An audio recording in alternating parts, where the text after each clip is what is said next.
Hello friends, welcome to visual learning. जैसा कि आप जान रहे हैं, हम सीख रहे हैं मैथ स्पेशल क्लासेज में मैथ्स के बेसिक कॉन्सेप्ट चैप्टर वाइज और टॉपिक वाइज। पिछले चैप्टर की जो वीडियोज हैं उनको देखकर आप यह अंदाज़ा लगा पा रहे होंगे कि मैथ्स के इस स्पेशल क्लासेज में जो बेसिक कॉन्सेप्ट सीखने का प्रोसेस है उसको किस हिसाब से डिज़ाइन किया गया है। जैसा कि आप जान रहे हैं कि जो भी चैप्टर है उन चैप्टर को टॉपिक वाइज कैटेगरी में डिवाइड किया गया है। देन हम क्या किए हैं, हर एक टॉपिक से जो रिलेटेड क्वेश्चन है उन रिलेटेड क्वेश्चंस को आप दिखाते हैं कि कैसे कैसे क्वेश्चंस बनते हैं टॉपिक से, और सबसे बेस्ट तरीका क्या हो सकता है उन क्वेश्चंस को करने का, शॉर्ट ट्रिक क्या हो सकता है, बेसिक मेथड क्या हो सकता है। हम सब चीज़ें सीखते हैं वेस्ट सोल्यूशन में।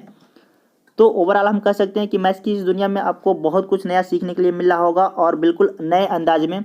इसके पहले जो आप चैप्टर पढ़े नंबर सिस्टम, आप वहाँ से देख सकते हैं कि पूरा का पूरा हर एक टॉपिक कवर किया गया है, कुछ भी छोटा नहीं है।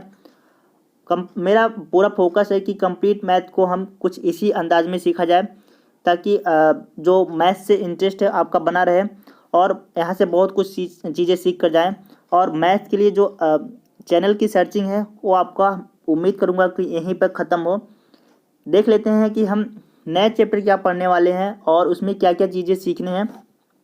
चलिए स्टार्ट करते हैं। यहाँ पे देख पा रहे हैं कि नया चैप्टर हम पढ़ने वाले हैं square and square root, cube and cube root, वर्ग वर्गमूल, घन घनमूल। देखिए सबसे पहले जो टॉपिक्स को यहाँ पे रखा गया है वो है साधारण प्रश्न मीन सिंपल्स क्वेश्चन। क्या क्या किस किस टाइप के क्वेश्चंस को हम सिंपल क्वेश्चंस बोल रहे हैं, ये टॉपिक में हम देखेंगे काफ़ी अच्छे से। और इसके लिए हमें क्या चीज़ें सीखना पड़ेगा, कौन सा कॉन्सेप्ट सीखना पड़ेगा। फिर सेकेंड पार्ट पे क्या है, ठीक है, सेकेंड पॉइंट है आपका square roots specific problem means वर्गमूल पर जो आधारित विशिष्ट टाइप के जो प्रश्न होते हैं, स्पेशल क्वेश्चन होते हैं, वो कौन कौन से हो सकते हैं और उनको करने के लिए क्या आप ट्रिक लगाएंगे, क्या कॉन्सेप्ट सीखेंगे, सब कुछ आपको इस क्लासेज में डिटेल में सीखने के लिए मिलेगा। थर्ड पॉइंट है आपका क्या, when to find the value of an unknown quantity means जब हम अज्ञात राशि का मान निकालते हैं, कोई अननोन क्वांटिटी निकालते हैं, तो इसके क्वेश्चंस कैसे बनते हैं और क्या सीखना होता है इसके लिए। इसी तरह से 4 नंबर पॉइंट है fractional problems on square root, वर्गमूल पे जो भिन्नात्मक प्रश्न होते हैं वो कैसे बनते हैं, क्या उनके लिए सीखना पड़ता है। जोड़ घटाव पर जो आधारित प्रश्न होते हैं, एडिशन एंड सब्ट्रैक्शन पे based question. Then 6 point question based on multiplication and division.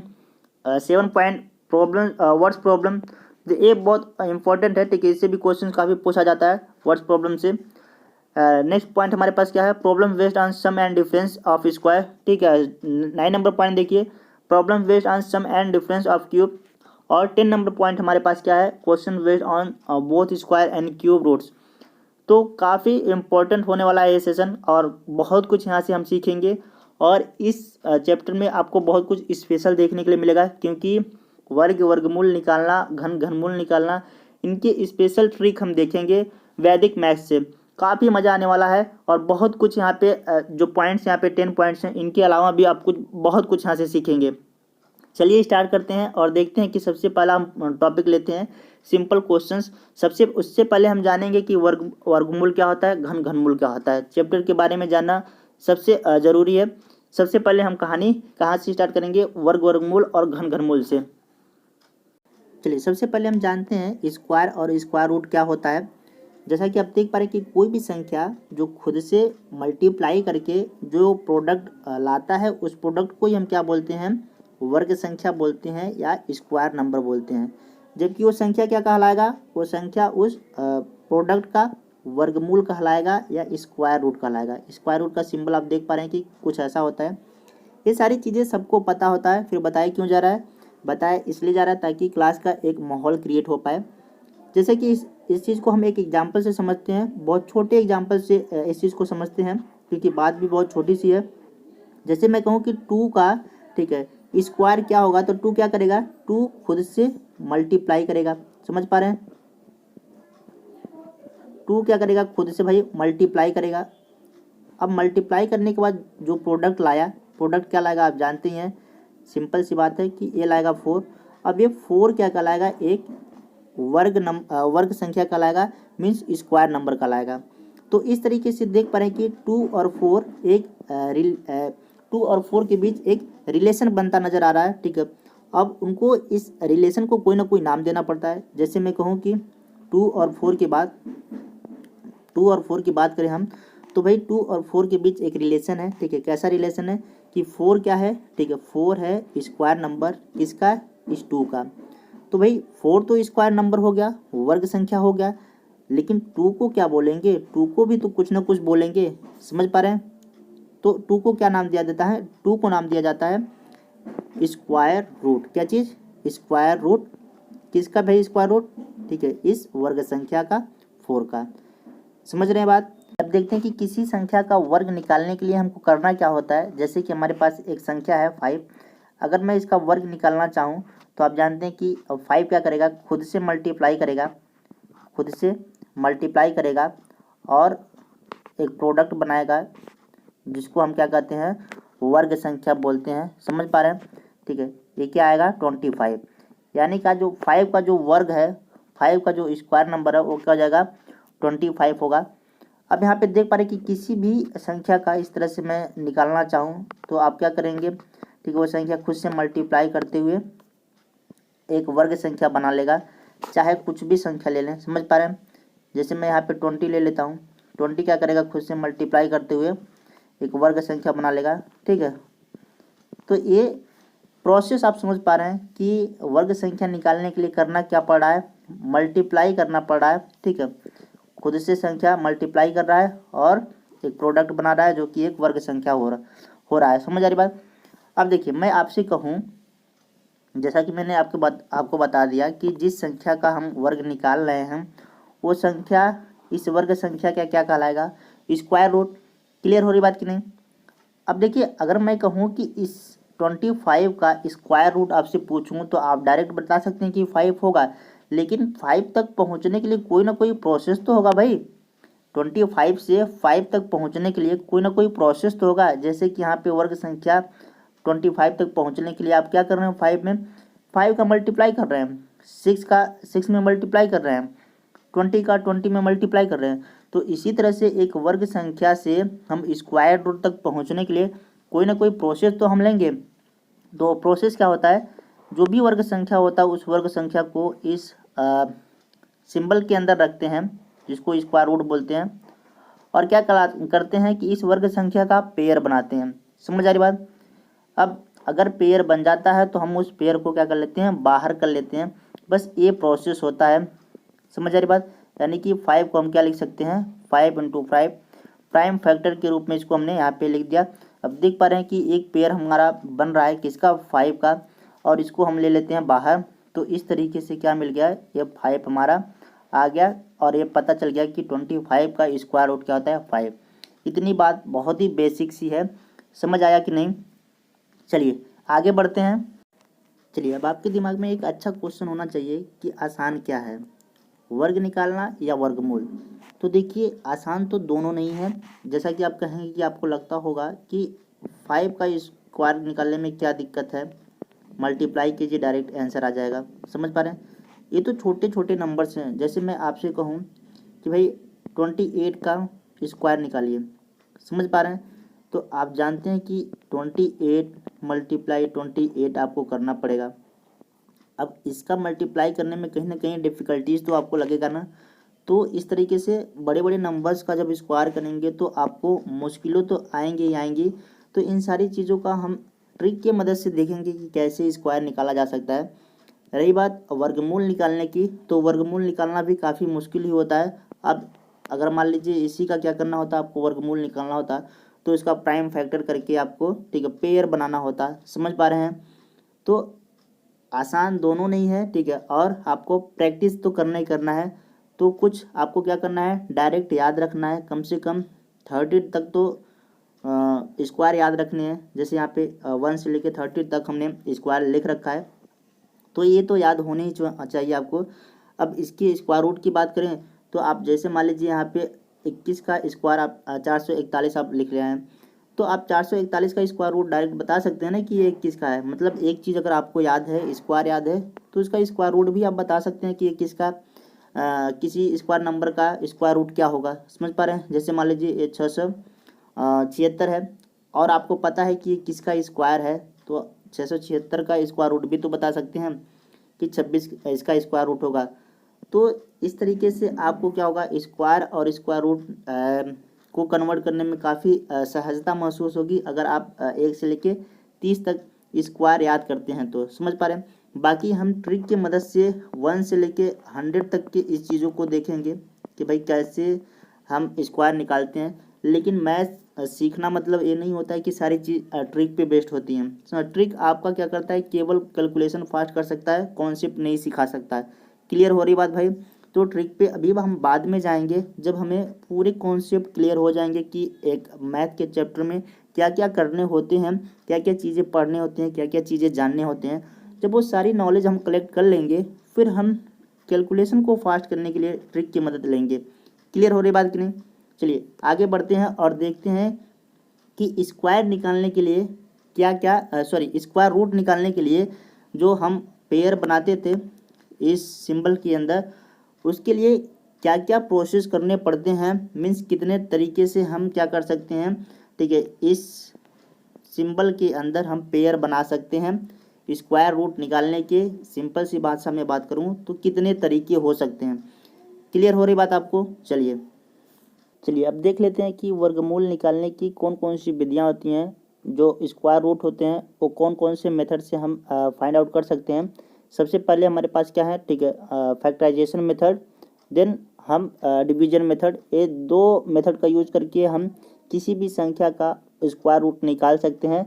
अब बात करते हैं कि गुणनखंड विधि द्वारा हम कैसे निकालते हैं, मीन्स फैक्टराइजेशन मेथड से हम कैसे और किन नंबरों का निकाल सकते हैं।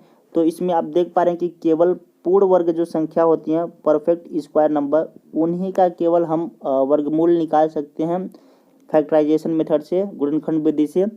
जबकि बात करें भाग विधि से, तो भाग विधि से किसी भी संख्या का, चाहे वो पूर्ण वर्ग हो या न हो, ठीक है, हम आसानी से क्या कर सकते हैं, वर्गमूल निकाल सकते हैं। समझ पा रहे हैं भाई। एग्जाम्पल लेके इस बात को समझने की कोशिश करते हैं। चलिए एक एग्जाम्पल से समझते हैं। जैसे कि मैं कहूँ आपको 1296 का स्क्वायर रूट निकालिए, वर्गमूल निकालिए, तो आप गुणनखंड विधि से इस चीज़ को कैसे निकाल सकते हैं। देखिए 1296 नंबर में इसलिए दे रखा, ये ऑलरेडी एक परफेक्ट स्क्वायर नंबर है। और जैसा कि आपको पता है कि गुणनखंड विधि से केवल परफेक्ट स्क्वायर पूर्ण वर्ग संख्या का ही वर्गमूल हम निकाल सकते हैं। तो सबसे पहले करना क्या होता है, आपको इस 1296 का फैक्टर लिया। अब इस फैक्टर को जैसा कि मैंने स्टार्टिंग में ही बता रखा था, क्या करना होता है, इस सिंबल के अंदर रखना होता है और प्राइम फैक्टर का पेयर बनाना होता है। देख पा रहे हैं कि यहाँ पे 2 के कितने पेयर मिल रहे हैं, 2 पेयर मिल रहे हैं। तो हमने क्या किया, जितने पेयर बनेंगे उनको बाहर कर लेते हैं। जैसा कि आप देख पा रहे हैं कि एक पेयर यहाँ पे और एक पेयर यहाँ पे, तो 2 यहाँ पे 2 बाहर आ चुका है। फिर 3 के भी 2 पेयर बन रहे हैं, तो एक 3 यहाँ पे और एक 3 यहाँ से निकल गया है। अब यहाँ पे पूरा जो मल्टीप्लाई होगा वो आपको कितना देगा, ठीक है, वो आपको देगा 36। तो इस तरीके से हम कह सकते हैं कि 1296 का जो स्क्वायर रूट है वो कितना है, 36 है। चलिए अब भाग विधि को भी समझते हैं इसी एग्जाम्पल की मदद से। जैसा कि आप जानते हैं कि संख्या चाहे जो भी हो, चाहे पूर्ण वर्ग हो या न हो, हम भाग विधि से उसका वर्गमूल निकाल सकते हैं। तो यही एग्जाम्पल लेते हैं सबसे पहले कि एक पूर्ण वर्ग संख्या का हम क्या करते हैं, वर्गमूल निकालते हैं भाग विधि से। कैसे निकालेंगे, तो इसके लिए क्या प्रोसेस है, आप हमेशा क्या करेंगे, जो भी संख्या दे रखा होता है उस संख्या का इकाई के स्थान से पेयर बनाते हैं। जैसे 9 और 6 का एक साथ पेयर बन गया, ठीक है, और यहाँ पे 1 और 2 का एक साथ पेयर बन गया। आप कहेंगे कि अगर किसी संख्या में 5 अंक होते तो कोई दिक्कत नहीं। जैसे मान लीजिए हमारे पास एक संख्या है, इसमें 5 अंक हैं, तो पेयर हमेशा भाई हम इकाई के स्थान से बनाते हैं। ठीक है, जैसे इन दोनों का पेयर बन गया, इन दोनों का पेयर बन गया, जिसका नहीं बन रहा उसको वैसे छोड़ देते हैं, वो केवल अकेले रहेगा। क्लियर हो रही बात इतना। अब हम डिवाइड करना शुरू करते हैं। कैसे करेंगे डिवाइड, देखिए इसमें क्या होता है कि जिस संख्या से हम डिवाइड करते हैं, टेबल भी हमें उतनी ही बार पढ़ना होता है, उससे ज़्यादा नहीं। क्लियर हो रही, न उससे ज़्यादा न उससे कम। अब जैसे कि मान लीजिए यहाँ पे 2 से मैं डिवाइड करना शुरू किया, तो हमको 2 बार ही टेबल पढ़ना पड़ेगा। तो यहाँ पे 2 2 जा कितना जाएगा, 4। समझ पा रहे हैं कि नहीं। अब बाकी जो डिवाइड का जो रूल है आप जानते ही हैं। तो यहाँ पे देख पा रहे हैं कि 2 के टेबल में जब हम 2 का टेबल 2 बार पढ़ा तो 12 तो नहीं आ सकता, उससे कम आया। एक अंक काफ़ी कम है, ठीक है, जो 4 है इससे 12 से काफ़ी कम है, तो हम ये संख्या नहीं लेते हैं। ठीक है, हम दूसरी संख्या लेते हैं, सेलेक्ट करते हैं और टेबल पढ़ने की कोशिश करते हैं। जैसे मान लीजिए हम 3 ले लिया तो 3 का टेबल हमको 3 बार ही पढ़ना पड़ेगा। समझ पा रहे हैं? ये भाग विधि का रूल है वर्गमूल निकालने के लिए। तो कितना हो जाएगा 9। समझ पा रहे हैं? अब देखिए, अगर मैं 4 लेता तो क्या होता, 4 बार टेबल पढ़ना पड़ता, जो कि कितना आता, ठीक है 4 बार टेबल पढ़ती तो आ जाता है कितना भाई 16 आ जाता, कि जो कि क्या हो जाता 12 से ज़्यादा हो जाता। आप भाग विधि में जानते हैं कि भैया उससे ज़्यादा नहीं ढूंढ सकते हैं, या तो नंबर मिल जाए हमको टेबल में या तो उससे कम। समझ पा रहे हैं? तो हम कौन सा नंबर सेलेक्ट कर सकते हैं, हम सेलेक्ट कर सकते हैं 3 का टेबल हमने 3 बार पढ़ा तो 9 आ गया। अब बाकी भाग का प्रोसेस आप समझते ही हैं क्या होगा, ठीक है। अब यहाँ पे माइनस करना शुरू करते हैं, 12 में से 9 जाएगा, कितना हो जाएगा 3। अब यहाँ पे देख पा रहे हैं कि जो भागफल आया उस भागफल को हम क्या करते हैं, भाजक में जोड़ लेते हैं। समझ पा रहे हैं भाई? जो डिवीजर होता है उसमें हम ऐड कर लेते हैं। तो 3 और 3 मिलकर कितना हो जाएगा 6। अब ये जो एक पेयर बचा है उसको हम नीचे उतार लेते हैं। ये दोनों संख्याएं एक साथ आएंगी, ठीक है 9 और 6 एक साथ आएंगी। इतनी बात सबको समझ आ रहा है कि नहीं?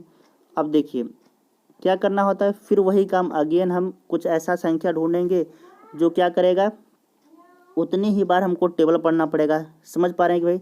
अब देखिए यहाँ पे क्या होगा, जैसे इस डिजिट को बंद कर लें तो 6 का टेबल कितनी बार जा सकता है 39 में, ठीक है। अगर हम 6 को बंद कर लेते हैं, ठीक है इसको बंद कर लेते हैं तो 6 का टेबल कितनी बार जा सकता है, आप जान पा रहे हैं कि लगभग 6 बार तो जाएगा, ठीक। समझ पा रहे हैं? 7 बार कितना जाएगा 42 हो जाएगा, जो कि काफ़ी ज़्यादा हो जा रहा है, तो लगभग 6 बार तो जाएगा। तो हम पढ़ते हैं 6 बार, यहाँ पे 6 लिखते हैं। और आप जानते हैं कि जो भी संख्या हम यहाँ पे लिखेंगे उतनी बार हमको टेबल पढ़ना पड़ेगा। यानी कि अब बन गया ये 66, हमने लिखा था 6, इसलिए 66 का टेबल 6 बार पढ़ना पड़ेगा। अब यहाँ पे देख पा रहे हैं कि कितना जाएगा, जब टेबल पढ़ेंगे तो ये आ जाएगा 396, कम्प्लीटली ये डिवाइड हो जाएगा और कोई पेयर हमारे पास यहाँ बचा ही नहीं। तो इस तरीके से ये 36 ही हमारा क्या हो गया, ठीक है। जो भागफल आया वही क्या हो जाएगा, स्क्वायर रूट हो जाएगा किसका, 1296 का। समझ पा रहे हैं? ठीक है, ये प्रोसेस भाग विधि का अभी आपको आगे क्लियर हो जाएगा। अगर समझ नहीं आया तब भी कोई दिक्कत नहीं, अभी 2-4 क्वेश्चन करने के बाद आपको बहुत अच्छे से इस चीज़ को समझ में आ जाएगा क्या प्रोसेस होता है इसका। चलिए, उम्मीद करता हूँ कि ये बात अभी हल्का फुल्का तो समझ आया ही होगा। चलिए नेक्स्ट देखते हैं कि कोई और एग्जाम्पल लेकर देखते हैं जो कि परफेक्ट स्क्वायर नंबर अगर ना हो हमारे पास तो उसका वर्गमूल हम भाग विधि से कैसे निकाल सकते हैं। चलिए अब हम 1290 का स्क्वायर रूट निकालते हैं, जो कि एक पूर्ण वर्ग संख्या नहीं है, और 1296 का भी निकाले आपने जो कि एक पूर्ण वर्ग संख्या था। तो जो पूर्ण वर्ग संख्या नहीं है उसका हम कैसे निकालेंगे, सिमिलर यहाँ पे प्रोसेस है। सबसे पहले पेयर बनाते हैं, देख पा रहे हैं कि यहाँ पे 2-2 का पेयर बना। अब हम डिवाइड करना शुरू करते हैं, 3 से डिवाइड करेंगे, 3 बार टेबल पढ़ना पड़ेगा, तो यहाँ पे आया 9। अब यहाँ पे भाग वाला प्रोसेस वही, ठीक है कितनी बार में डिवाइड होगा भाई, ठीक है कितना बचेगा यहाँ पे बचेगा 3।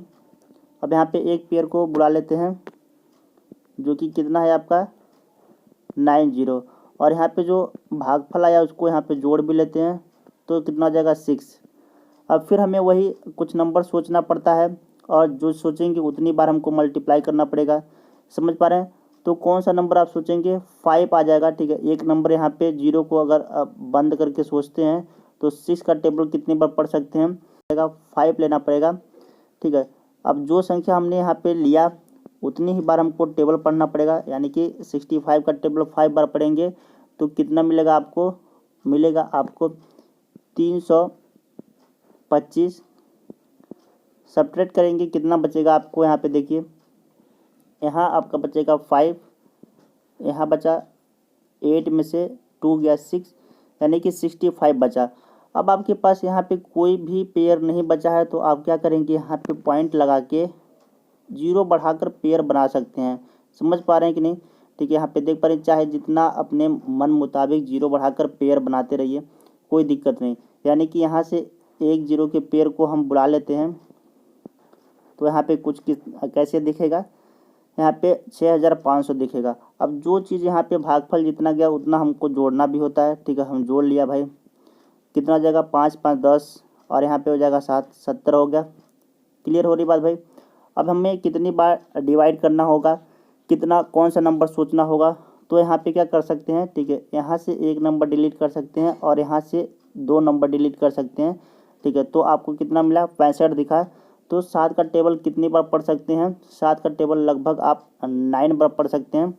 समझ पा रहे हैं, 7 9 63, तो लगभग आप 9 बार पढ़ सकते हैं। इस तरीके से अंदाज़ा लगा सकते हैं। समझ पा रहे हैं हम, इस नंबर को डिलीट करने के बाद अंदाज़ा लगा सकते हैं कि हम टेबल कितना ले सकते हैं। तो यहाँ पे आपको क्या करना पड़ेगा, 9 लेना पड़ेगा।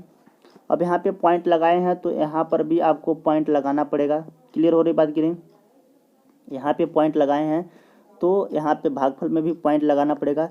9 लें। अब 9 बार हमको टेबल भी पढ़ना होगा, किसका 709 का। तो कितना आएगा 709 का टेबल पढ़ेंगे तब, तो ये पूरा का पूरा आपको मिलेगा 63 और 81। समझ आ रही बात।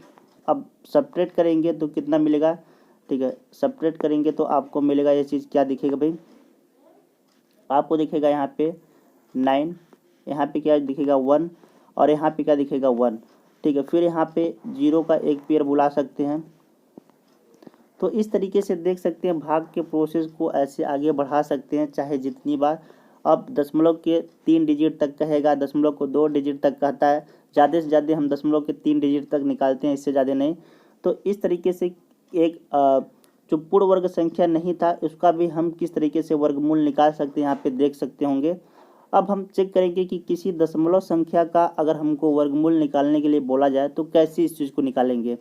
उम्मीद करता हूँ कि भाई ये प्रोसेस आपको अब अच्छे से समझ आ गया होगा। चलिए अब दशमलव वाली संख्याओं का वर्गमूल हम कैसे निकालते हैं, सिमिलर है, बस एक बात का ध्यान रखना है आपको। यहाँ पे दशमलव के पहले संख्या जो लिखा है और दशमलव के बाद जो संख्या लिखा है, इनका पेयर हम अलग अलग बनाएंगे, एक साथ नहीं। समझ पा रहे हैं, जैसे कि दशमलव के पहले वाली संख्या का पेयर बनाए तो 5 और 8 का एक साथ बनेगा, एक अकेले बच जाएगा। यहाँ पे 0 बढ़ाकर इस चीज़ को पेयर बना सकते हैं, ठीक है, इन दोनों का पेयर एक साथ और इन दोनों का पेयर एक साथ। बाकी काम आपको सिमिलर करना है। अब यहाँ पे देख पा रहे हैं कि 1 से डिवाइड करना हम शुरू करते हैं, एक बार टेबल भी पढ़ेंगे तो कितना आएगा यहाँ पे, ठीक है, ए वाला तो पार्ट डिवाइड हो जाएगा, ठीक है, ए वाला पार्ट डिवाइड हो गया आपका, बचा 0। अब यहाँ पे एक पेयर हम उतार लेते हैं, ठीक है, इसको उतारेंगे तो कितना बच जाएगा, ठीक है, 58 हो गया। अब यहाँ पे देख पा रहे हैं कि भागफल जो हम लिखे हैं उसको जोड़ना भी पड़ता है, जैसा कि आप जानते हैं। तो जोड़ेंगे यहाँ पे 1 तो कितना हो जाएगा भाई, यहाँ पे हो जाएगा 2। अब कौन सा नंबर हम सोच सकते हैं, 2 और सोच लें यहाँ पे तो हो जाएगा 22। अब हमने 2 यहाँ पे लिखा तो 2 बार टेबल भी हम पढ़ेंगे तो इतना हो जाएगा 44। फिर माइनस करना पड़ता है और ये जो हम भागफल लाएं उसको जोड़ना भी पड़ता है नीचे। समझ पा रहे हैं, तो सबसे पहले इसको माइनस कर लीजिए, कितना बचेगा, यहाँ पे देख पा रहे हैं कि ये बचेगा आपका 4 और यहाँ पे बचेगा 1। फिर यहाँ से एक बुला लीजिए, ठीक है, पेयर। अब बाकी सारा प्रोसेस ऐसे चलता रहेगा। आप देख पा रहे हैं कि डेसिमल के पहले वाले नंबर ख़त्म हो चुके हैं, तो यानी कि हम यहाँ पे अब डेसिमल लगा सकते हैं, ठीक है। अब डेसिमल हमने लगा दिया, अब 57 हो गया। बाकी नीचे नहीं लगाएंगे तब भी चलेगा। यहाँ पे कितना जाएगा 4 और 2। कौन सा नंबर आप सोचेंगे, अब 5 आप सोच सकते हैं। 5 सोचेंगे तो कितना हो जाएगा, ठीक है, जो नंबर यहाँ पे नीचे लिखते हैं उतना बार हम टेबल भी पढ़ते हैं, ठीक है। ये चीज़ आपको अब अच्छे से पता हो गया होगा। तो यहाँ पे देख पा रहे हैं कि कितना मिलेगा, आपको मिलेगा 1225। इस तरीके से आप यहाँ पे इस चीज़ को डिवाइड कर सकते हैं और ये प्रोसेस ऐसे चलता जाएगा। तो यहाँ पे देख पा रहे हैं कि निकटतम संख्या तक क्या कर सकते हैं, निकटतम 2 अंक तक, निकटतम 3 अंक तक वर्गमूल निकाल सकते हैं। यानी कि इसका वर्गमूल कितना हो जाएगा 12.5 समथिंग कुछ हो जाएगा, ठीक है, 9। तो इस तरीके से क्या हो जाएगा, जो ये दशमलव संख्या दे रखा था इसका वर्गमूल आपको क्या मिलेगा, ठीक है, 12.59। क्लियर हो रही बात भाई। तो इस तरीके से आप किसी भी दशमलव संख्या का वर्गमूल निकाल सकते हैं। उम्मीद करता हूँ कि ये बात आपको अच्छे से समझ आया होगा। नेक्स्ट देखते हैं अब हम किसी भिन्न का अगर हमको वर्गमूल निकालना हो तो कैसे निकालेंगे। चलिए भिन्नों का वर्गमूल कैसे निकालते हैं। जैसे कि मान लीजिए हमारे पास एक भिन्न दे रखा है 36 अपॉन यहाँ पे 49, देख पा रहे हैं कि ये अंश और हर दोनों परफेक्ट स्क्वायर नंबर हैं, तो इसका आराम से हम निकाल सकते हैं क्या चीज़, वर्गमूल। 6 को क्या 36 को क्या लिख सकते हैं, 6 × 6 यानी कि पेयर बन जा रहा है, तो एक 6 बाहर निकाल सकते हैं। और यहाँ पे 49 को 7 × 7 मीन्स एक 7 बाहर निकाल सकते हैं, तो यानी कि इसका वर्गमूल क्या हो जाएगा, 6/7। क्लियर हो रही बात कि नहीं, सिंपल सा है। अब देखिए कोई ऐसा भिन्न हमको दिया हो जिसमें से केवल अंश या हर में से कोई एक आपका परफेक्ट स्क्वायर हो या दोनों ना हो, तो उसको कैसे हम निकालते हैं। जैसे कि यहाँ पे मान लीजिए हमारे पास क्या दे रखा है, 1/5। अब इसमें एक है परफेक्ट स्क्वायर नंबर, जैसे कि 1 परफेक्ट स्क्वायर नंबर है, 1 का स्क्वायर तो 1 ही होता है ना भाई, तो एक आपका क्या हो जाएगा, परफेक्ट स्क्वायर नंबर। या तो आपका दोनों परफेक्ट स्क्वायर नंबर ना होते तो कैसे इस चीज़ को निकालते हैं। तो सबसे पहले इस नंबर को हम क्या करेंगे, डेसिमल में कन्वर्ट करेंगे। इसका डेसिमल क्या हो जाएगा, 0.2। अब डेसिमल का वर्गमूल निकालना आप अच्छे से जानते हैं, पीछे अभी आपने यही चीज़ सीखा, तो इस चीज़ को आप निकाल सकते हैं। कितना जाएगा, 0.45। ठीक है, कुछ निकटतम वर्गमूल आपको ये चीज़ मिलेगा। डेसिमल का वर्गमूल कैसे निकाला जाता है अभी आपने ये पीछे चीज़ें सीख रखा है, तो उम्मीद करता हूँ कि इस तरीके से पूरा का पूरा आप बहुत अच्छे से समझ पाए होंगे कि भिन्नों का वर्गमूल हम कैसे निकालते हैं, दशमलव संख्याओं का वर्गमूल कैसे निकालते हैं, और भाग विधि से हम किसी परफेक्ट स्क्वायर नंबर का वर्गमूल कैसे निकालते हैं, और जो परफेक्ट स्क्वायर नंबर ना हो तो उसका वर्गमूल कैसे निकालते हैं। सारी चीज़ें आपने बहुत अच्छे से सीख रखा है। बस वर्गमूल में आपको बस इतनी ही चीज़ें, वर्ग और वर्गमूल में इतनी ही चीज़ें याद रखना था। अब हम बढ़ते हैं क्यूब की तरफ। क्यूब क्या होता है और उसमें क्या क्या चीज़ें सीखनी है, बस ये लास्ट पॉइंट हमारे पास बचा है। लास्ट पॉइंट समझ लेते हैं, घन और घनमूल, क्यूब और क्यूब रूट।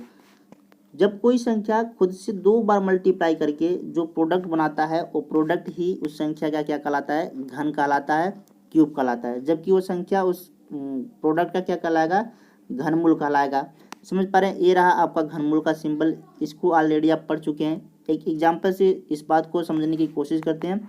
छोटा सा एग्जाम्पल लेते हैं, जैसे कि हमारे पास एक संख्या है 2। 2 क्या करेगा, खुद से 2 बार मल्टीप्लाई करेगा। ठीक है, एक बार मल्टीप्लाई कर लिया, फिर एक बार और मल्टीप्लाई करेगा, तो आप देख पा रहे हैं कि ये प्रोडक्ट क्या लाएगा, ठीक है, 8 आएगा। अब जो 8 आया वो क्या कहलाएगा, एक घन कहलाएगा, किसका, 2 का। समझ पा रहे हैं कि नहीं। जबकि ये 2 क्या कहलाएगा, 2 8 का कहलाएगा घनमूल या क्यूब रूट। बात समझ आ रही भाई। अब करना क्या होता है क्यूब रूट निकालने के लिए, गुणनखंड विधि से हम क्या करते हैं, क्यूब रूट निकालते हैं। जबकि स्क्वायर रूट के लिए आपके पास 2 ऑप्शन थे, यहाँ पे गुणनखंड विधि से हम क्यूब रूट निकालते हैं। अब यहाँ पे स्क्वायर रूट में आप 2 2 का पेयर बनाते थे, यहाँ पे आप किसका पेयर बनाएंगे, 3 3 का पेयर बनाएंगे। समझ पा रहे हैं। जैसे आपको अगर 8 का क्यूब रूट निकालना होता तो 3 3 का पेयर बनाना पड़ता। अब जैसे ही 3 का पेयर दिख रहा है आपको, तो ये बाहर आ जाता आपको। समझ पा रहे हैं, ठीक है, ये रहा आपका क्यूब रूट, किसका, 8 का। समझ पा रहे हैं भाई। इस तरह से किसी भी संख्या का आप क्यूब रूट निकाल सकते हैं या क्यूब निकाल सकते हैं, लेकिन आपको करना क्या है, आपको करना है कम से कम 20 तक का क्यूब लर्न करना है, याद करना है। जैसे कि आप देख पा रहे हैं कि काफ़ी आप इस तरीके से आप टाइम बचा सकते हैं अपना। जैसे 5 का क्यूब आपसे पूछ ले तो आप क्या करने बैठ जाएंगे, 5 × 5 × 5। इससे बढ़िया है आप इस चीज़ को डायरेक्ट याद रखें, ठीक है, 125। समझ पा रहे हैं, आपका टाइम बच सकता है। तो इस तरीके से 20 तक तो आपको कम से कम क्यूब याद होना चाहिए। बस इतनी पॉइंट आपको समझना था, ठीक है। एक लास्ट पॉइंट हम देखेंगे जो कि कैलकुलेशन का पार्ट है। ये कैलकुलेशन का पार्ट हमारे पास क्या है, इस चीज़ को समझना काफ़ी इंपॉर्टेंट है, क्योंकि ये क्वेश्चन में बहुत बार आएगा। ठीक है, बहुत बार क्या, हमेशा ऐसे देखने के लिए मिलेगा आपको। तो ये कॉन्सेप्ट समझना काफ़ी आपके लिए इम्पोर्टेंट है। जैसे यहाँ पे देख पा रहे हैं कि इसका प्रोडक्ट आप जानते हैं कि 4 होगा। ठीक है, अब यहाँ पर भी जानते हैं कि 2 2 जाओ तो 4 आएगा। सारा खेल किसका है, डेसिमल का है। डेसिमल के खेल को आप समझिए। अब देखिए यहाँ पे डेसिमल के बाद कितने अंक दिख रहे हैं, 1 अंक दिख रहा है। यहाँ पे डेसिमल के बाद कितने अंक दिख रहा है, 1 अंक दिख रहा है। यानी कि प्रोडक्ट में डेसिमल के बाद कितने अंक दिखने चाहिए, ठीक है, 1 यहाँ से और 1 यहाँ से मिलके कितना जाए, 2 होने चाहिए। तो अभी तो हमको केवल 1 अंक दिख रहा है, यानी कि 1 0 अपने मन से हमको बढ़ाना पड़ेगा। ठीक है, अब डेसिमल हम इसके पहले लगा हुआ कुछ नज़र आएगा, तो ये प्रोडक्ट आपको क्या दिखेगा, ठीक है, 0.04। समझ पा रहे हैं, डेसिमल के बाद इसमें कितने डिजिट दिखे, 2 डिजिट। इसी तरह से यहाँ पे समझिए, डेसिमल के बाद कितने अंक दिख रहा है, 1 अंक। डेसिमल के बाद कितने अंक दिख रहा है, 1 अंक। डेसिमल के बाद कितने अंक दिख रहा है, 1 अंक। यानी कि यहाँ पे देख पा रहे हैं कि 1 अंक यहाँ से, 1 अंक यहाँ से, 1 अंक यहाँ से। प्रोडक्ट सबसे पहले देख लीजिए, 2 2 जा 4, 4 2 जा 8, 8 तो आपको मिलेगा ही मिलेगा। लेकिन डेसिमल के बाद कितने अंक मिलने चाहिए, 3 अंक मिलने चाहिए। तो 1 आपको मिल गया है, ठीक है, 2 आपको 0 बढ़ाने पड़ेंगे। इस तरीके से आपको डेसिमल के बाद कितने अंक दिखेंगे, 3 अंक दिखेंगे। समझ आ रहा है बात कि नहीं भाई। अब जैसे देखिए यहाँ पे आप देख पा रहे हैं कि ये सारी की सारी चीज़ें क्या है, ठीक है, ए स्क्वायर है किसका, 0.2 का। ए क्यूब है किसका, 0.2 का। अब आपसे क्वेश्चन पूछेगा कि मान लीजिए यहाँ पे हमको निकालना है क्या चीज़, स्क्वायर रूट निकालना है। किस चीज़ का, 0.16 का स्क्वायर रूट निकालना है। समझ पा रहे हैं कि नहीं। अब देख पा रहे हैं कि ए डेसिमल के बाद कितना अंक लगा हुआ है, ठीक है। सबसे पहले 16 को देखकर आपके दिमाग में 4 तो आएगा भाई, 4 तो रहेगा ही रहेगा। लेकिन डेसिमल कहाँ लगा होगा, आप देख पा रहे हैं कि डेसिमल के बाद यहाँ पे कितने अंक दिख रहे हैं आपको, 2 अंक दिख रहे हैं। यानी कि ये मल्टीप्लाई जब किया होगा खुद से, तो यहाँ पे कितना अंक रहा होगा, डेसिमल के बाद 1 अंक रहा होगा, तभी तो ये मल्टीप्लाई करके डेसिमल के बाद 2 अंक बनाया। समझ पा रहे नहीं। तो एक कॉन्सेप्ट आपको ध्यान में रखना है। तो इस तरीके से देख रहे हैं कि क्या चीज़ नोटिस कर पा रहे हैं कि जब भी हम स्क्वायर निकालेंगे तो डेसिमल के बाद हमको क्या अंक दिखने चाहिए, 2 अंक दिखने चाहिए। या तो आपको 4 अंक दिखेगा, या तो आपको 6 अंक दिखेगा, या तो आपको 8 अंक दिखेगा। कुछ ऐसे 2 के मल्टीपल के फॉर्म में दिखेगा। जबकि क्यूब रूट निकालेंगे तो आपको क्या, जब क्यूब निकालेंगे, सॉरी क्यूब रूट नहीं, क्यूब निकालेंगे तो आपको क्या दिखेगा, ठीक है, डेसिमल के बाद 3 अंक दिखेगा, या तो 6 अंक दिखेगा, या तो 9 अंक दिखेगा। यानी कि 3 के मल्टीपल के फॉर्म में रहेगा। समझ आ रही बात। बस इतना सा बात आपको याद रखना है। इतनी कॉन्सेप्ट आपका क्लियर है तो आप आसानी से क्वेश्चन को कर पाएंगे। अब देख लेते हैं आपको जो फर्स्ट टॉपिक था आपका सिंपल क्वेश्चंस, ठीक है, उसके कुछ क्वेश्चन भी हम यहाँ पे आपको दे रखे हैं, आप ट्राई कीजिएगा। नेक्स्ट क्लासेस में हम इन सारे क्वेश्चंस का सलूशन आपके साथ लेकर आएंगे। और बहुत सारी चीज़ें आप जानते हैं कि जैसा हम लोग क्वेश्चन से भी सीखते हैं, तो आप यहाँ पे तब तक ट्राई कर सकते हैं। ये सारे क्वेश्चंस आपके पास है, ठीक है। आप टेलीग्राम पे डाल दिया जाएगा ये विजुअल लर्निंग के, आप वहाँ से डाउनलोड करके प्रैक्टिस कर सकते हैं। तो यहाँ पे सारे क्वेश्चंस की प्रैक्टिस यहाँ पे अब आप बिल्कुल कर सकते हैं, क्योंकि ये सारे क्वेश्चन आपसे अब हो पाएंगे। बस आज के लिए इतने ही रहने देते हैं, मिलते हैं नेक्स्ट क्लासेस में इसके बेस्ट सोल्यूशन के साथ। तब तक के लिए okay, bye bye, take care, जय हिंद, जय भारत, जय मातृभूमि।